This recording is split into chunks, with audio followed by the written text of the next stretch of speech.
এটা ছিল ইসলামের ইতিহাসে কনস্টান্টিনিয়ার প্রথম অবরোধ।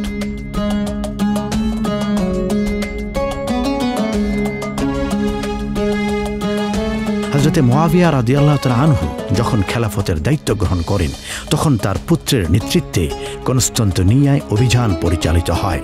মর্যাদার দিক থেকে অতীব গুরুত্বপূর্ণ আল্লাহ রসুলের অনেক সাহাবী এই যুদ্ধে শামিল ছিলেন। তাদেরই একজন হলেন রসুল করিম সাল্লাল্লাহু আলাইহি ওয়াসাল্লামের মেজবান হযরত আবু আইয়ুব আল আনসারী রাদিয়াল্লাহু তাআলা আনহু।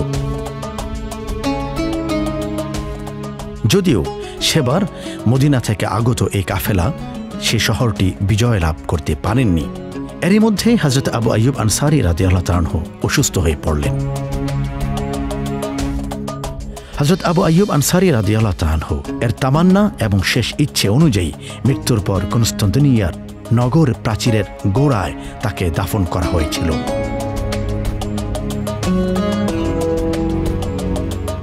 সুলতান মোহাম্মদ আল ফাতিহি এখানে হযরত আবু আইয়ুব আল আনসারীর যে কবর রয়েছে সেটি চিহ্নিত করতে পারেন এবং হযরত আবু আইয়ুব আনসারীর প্রতি সম্মান প্রদর্শন করে এখানে তিনি জামে আবু আইয়ুব নামে একটি মসজিদ নির্মাণ করেন। তখন থেকেই এই পুরো এলাকা আইয়ুব সুলতান নামে পরিচিতি লাভ করে।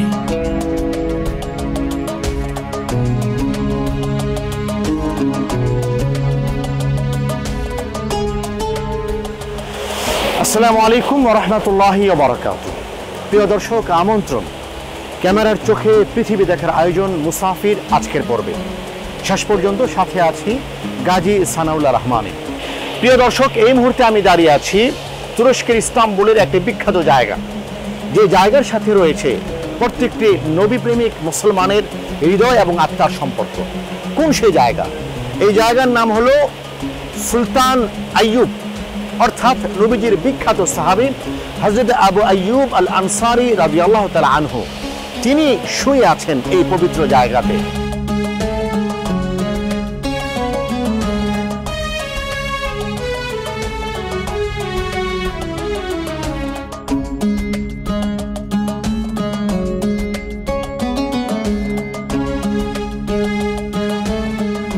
কে ছিলেন হযরত আবু আইয়ুব আল আনসারী?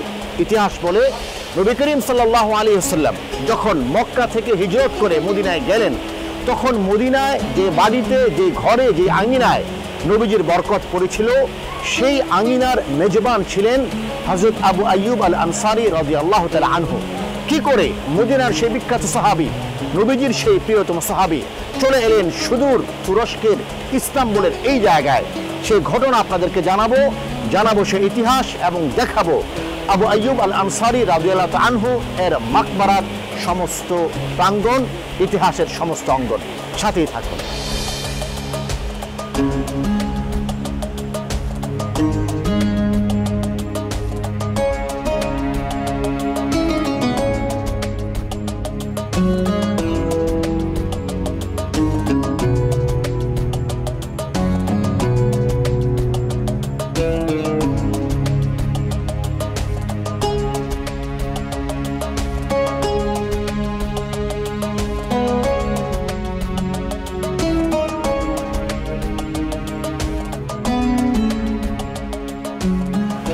اسطنبول معلوم. المقبر هنا. أيوة. الجيوش الإسلام.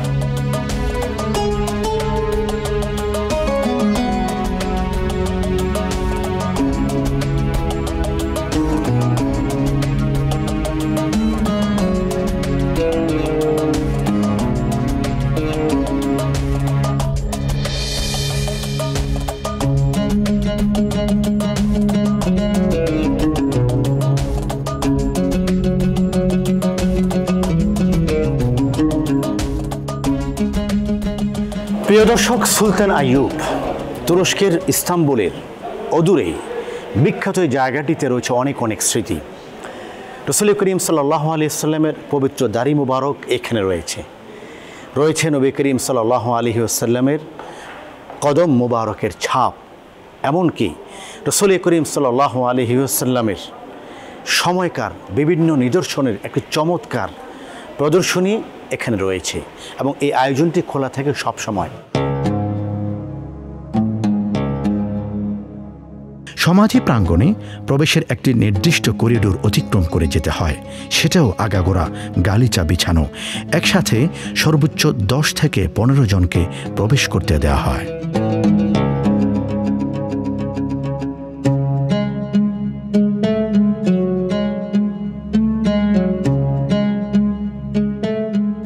মূল কামরার প্রবেশ মুখেই নজরে পড়ে নবী করিম সাল্লাল্লাহু আলাইহি ওয়াসাল্লাম এর বেশ কিছু স্মৃতি মোবারক।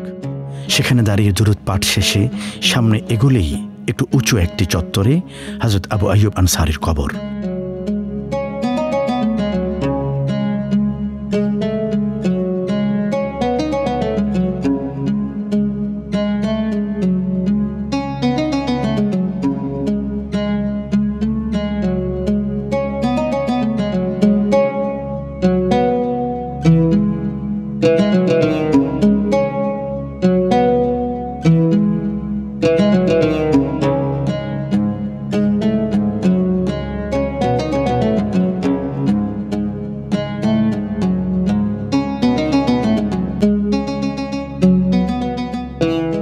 হযরতে আবু আইয়ুব আল আনসারী রাদিয়াল্লাহু তাআলা আনহু মেজবানে রাসূল সাল্লাল্লাহু আলাইহি ওয়াসাল্লাম হযরত আবু আইয়ুব আনসারীর এই কবরের জিয়ারতে প্রতিদিন পৃথিবীর নানা প্রান্ত থেকে ছুটে আসেন নবী প্রেমিক সাহাবী প্রেমিক মানুষেরা, এবং হযরত আবু আইয়ুব আল আনসারীর কবরের পাশে দাঁড়িয়ে তারা সালাম পেশ করেন নবীজির প্রিয় এই সাহাবীর প্রতি এবং তার আশেপাশে থাকা পুণ্যাত্মা মানুষদের প্রতি।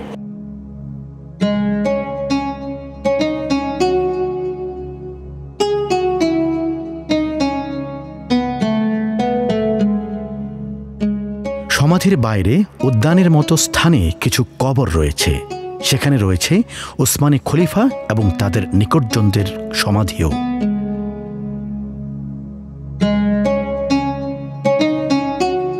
প্রতিটি কবরের গায়ে আরবি হরফে তুর্কি ভাষায় নাম ফলক রয়েছে। কোনো কোনোটাতে কবিতার পংক্তিও দেখা যায়।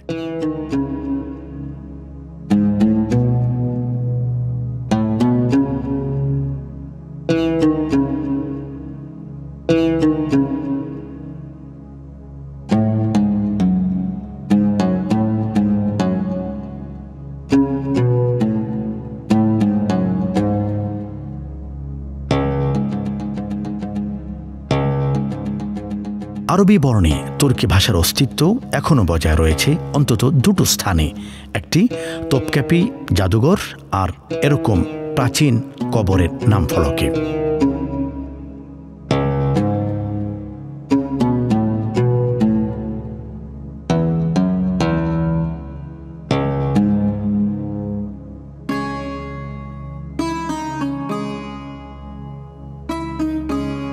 উসমানী অধিকাংশ খলিফা এখানেই নিজেদের কবর হওয়াকে পছন্দ করেছেন।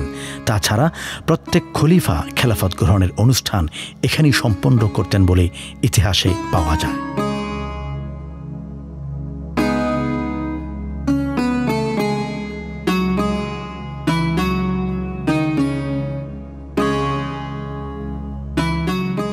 দর্শক, অনেক কিছু দেখছি, অনেক কিছু দেখাচ্ছি। আপনাদেরকে জানাতে চাই কি করে মদিনার এই প্রিয় মানুষটি, নবীজির এই প্রিয় মানুষটি, তার কবর হলো, তার সমাধি হলো মদিনা থেকে বহু দূরে, হাদিসে উল্লেখিত কনস্টান্টিনিয়া, ইংরেজিতে কনস্টান্টিনোপল, আর বাংলায় অথবা এই সময়ের ইস্তাম্বুলে।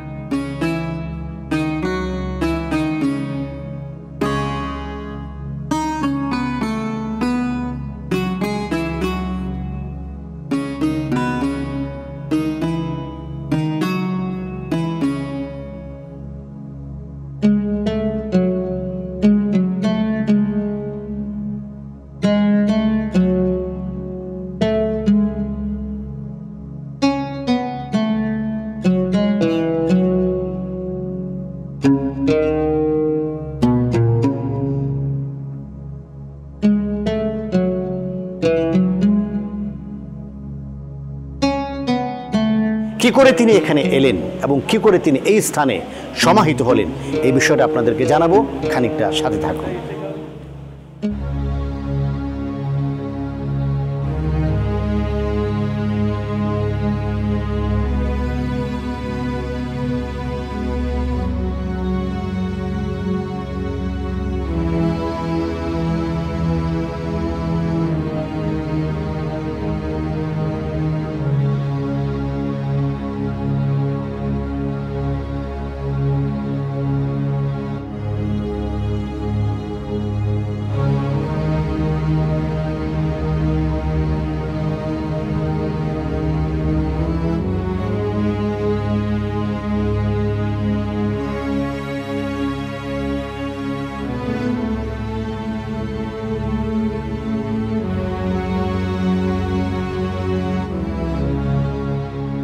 প্রিয় দর্শক, জানতে চাই এবং জানাতে চাই কি করে নবী করিম সাল্লাল্লাহু আলাইহি ওয়াসাল্লামের প্রিয় সাহাবী মেজবানে রসুল হযরত আবু আইয়ুব আল আনসারী মদিনার এই প্রিয় মানুষটি চলে এলেন হাজারো মাইল দূরে সেই প্রাচীন কনস্টান্টিনোপল অথবা হাদিসে উচ্চারিত কনস্তান্তনিয়া অথবা এ সময়ের ইস্তাম্বুলে।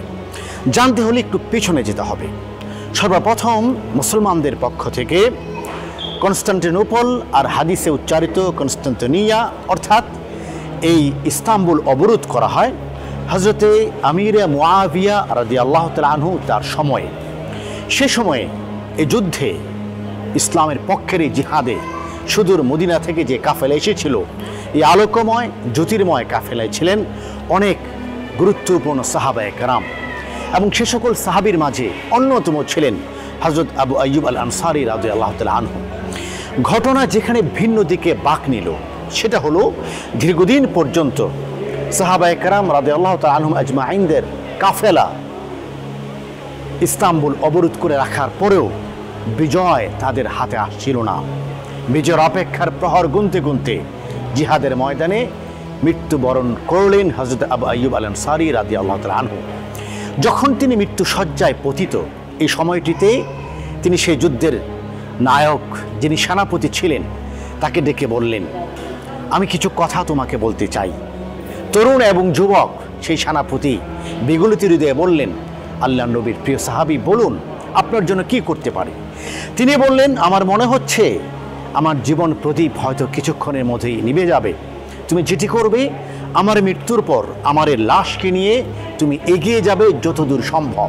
কারণ আমরা নবীজির সাহাবী, আমরা এসেছি কনস্টান্টিনোপল অথবা কনস্তান্তনিয়া বিজয় করার জন্য, আমরা এসেছি ইস্তাম্বুলকে বিজয় করার জন্য। যেহেতু এখনো পর্যন্ত বিজয় আমাদের আসেনি, আমি মৃত্যুর পরেও বিজয়ের সেই কাফেলায় শরীক হতে চাই।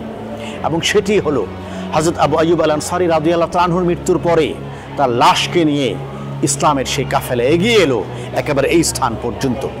এই স্থান থেকে অল্প কিছু দূরেই রয়েছে সিটি ওয়াল অর্থাৎ ইস্তাম্বুলের প্রাচীন দেয়াল, সুরক্ষা প্রাচীর। হাদিসে আর ইতিহাসে আলোচিত কনস্তান্তনিয়া, ইংরেজি বাক্যে কনস্টান্টিনোপলের সে বিখ্যাত প্রাচীর। সেই প্রাচীর যেতে পারেননি, এখানে আসা পর্যন্ত থামিয়ে দেওয়া হয়েছে।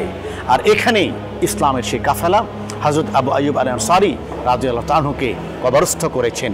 কিয়ামত পর্যন্ত আবু আইয়ুব আল আনসারী এখানেই শুয়ে থাকবেন। যত কাফেলা এসেছিল ইস্তাম্বুল বিজয় করতে, সে সমস্ত কাফেলার অগ্রসেনা হিসেবে হযরত আবু আইয়ুব আল আনসারীর নাম উচ্চারিত হবে সম্মান, ইজ্জত এবং মোবারকের সঙ্গে।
প্রিয় দর্শক, চলে এসেছি আপনাদের প্রিয় অনুষ্ঠান ক্যামেরার চোখে পৃথিবী দেখার আয়োজন মুসাফির এর আজকের পর্বের একেবারে শেষ অংশে।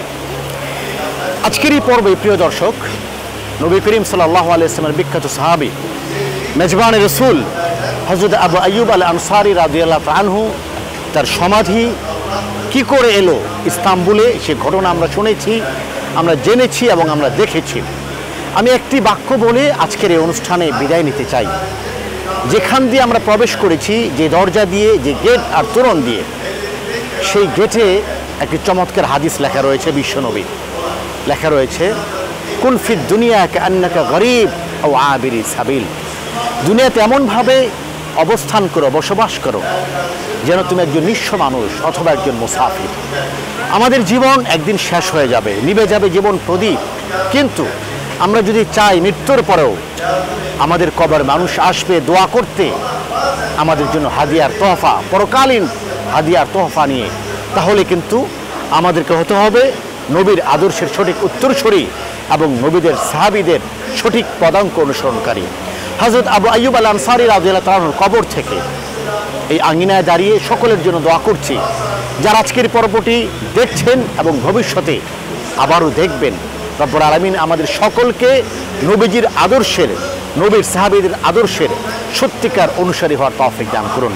এই কামনার প্রত্যয় ব্যক্ত করে এখানে বিদায় নিচ্ছি। ইনশাআল্লাহ তাআলা দেখা হবে আপনাদের প্রিয় অনুষ্ঠান ক্যামেরার চোখে পৃথিবী দেখার আয়োজন মুসাফিরের পরের পর্বে নতুন কোনো বিষয় এবং নতুন কোনো বিষয় নিয়ে। রব্বুল আলামিন সবাইকে ভালো রাখুন, সুস্থ রাখুন, থাকুন নিরাপদ। আসসালামু আলাইকুম ওয়া রাহমাতুল্লাহি ওয়া বারাকাতুহু।